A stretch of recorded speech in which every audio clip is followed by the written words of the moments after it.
Alrighty, so first things first, before we get into the individual plant families, I am going to talk about how I fill up my tray. So to start, I have my 72 cell tray. I have an old garbage pail that's got my potting mix in it. Good old Solo cup. And you're going to get messy here. Just embrace it. We're playing in the dirt, pretending that we're 6 years old again. So usually I do this with two hands. So I just put my hand as kind of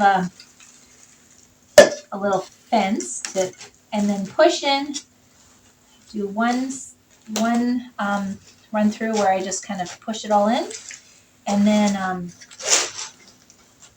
fill it up a second time, because the potting mix is very light and airy, which is good and important, but you want to make sure that there's actually some in there, or when you wet it and get it moist, it's just going to all kind of deflate into your cells, and then you're going to have to do it again. And it's much easier to deal with dry potting mix when it's dry, all dry, and wet when it's all wet. If you've got half wet and half dry, then it starts getting floaty and clumpy, and it's just kind of a pain in the butt. So I like to do all my dry jobs first, and then I give it a good soak. So once I've got it all kind of pushed in, smoothed out, it's kind of like a really weird kind of sheet cake, I guess. And I make sure just to push them in, and then I can sweep the potting mix over to the cells that need to be filled up a little bit more. There you go. Now you're going to want to be probably a little bit more delicate than me. Like I said, the more volume that you do, the more quick and nasty you get about the whole process. Okay, and then anything that's not going to fit in the cells, you can just kind of brush off to the side. It doesn't have to be filled completely to the top, but I find that it helps if it is. So there we have it. And then just brush this excess back off into my bucket. That's just under the table here. Next, we get the soil in here into our pots. And now we have our water. So this is my favorite water. It's just water in here and a little bit of algae. And you pump it up. That pressurizes it. And then it's got such a nice little misty spray. So I just go over it one time with a light mist, and then I actually, instead of misting right onto the little soil pockets, I mist onto the plastic, and it kind of washes the bits of overage, the overlapping bits of soil into the cells.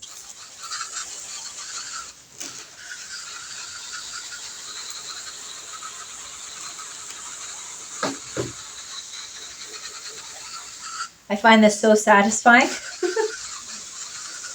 At least the first couple times.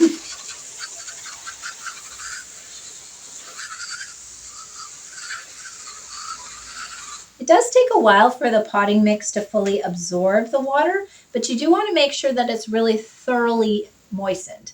So I would recommend spraying it as well as you can until you see it start pooling. Then go make yourself a cup of tea. Come back in about 10 minutes and spray it again. Make sure that to start off with, your potting mix is nice and moist.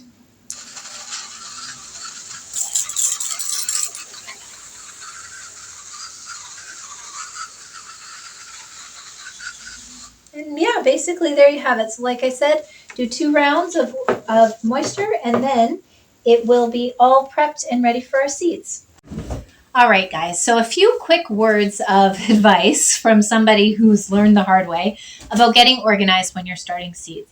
A few things. One, you want to make sure that you're brushing up and keeping everything clean between. So when you start get your soil all ready in your trays or your pots, you want to make sure that you do a nice, good, thorough sweeping. Make sure everything's dry before you move on to the seeds, because the seeds absolutely cannot get wet until they're ready, until they're in their pots. You don't want to have one of your seed bags laying around and then squirt water all over it. And then you're going to have to use up the whole package right away because to stay dormant, the seeds need to stay dry.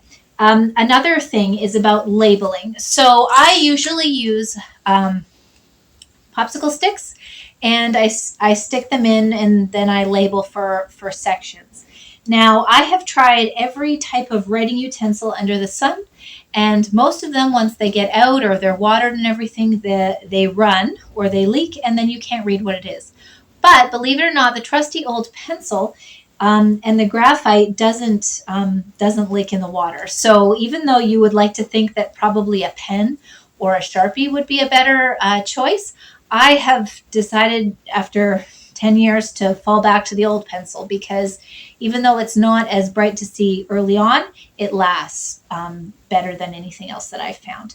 And then one more thing that I wanted to mention was that it sounds silly, but make sure that you have enough time to do at least a full tray without having to get up and do anything else, because it's very easy to fill 1 cell, 2 cells, 3 cells, 4 cells, 5 cells.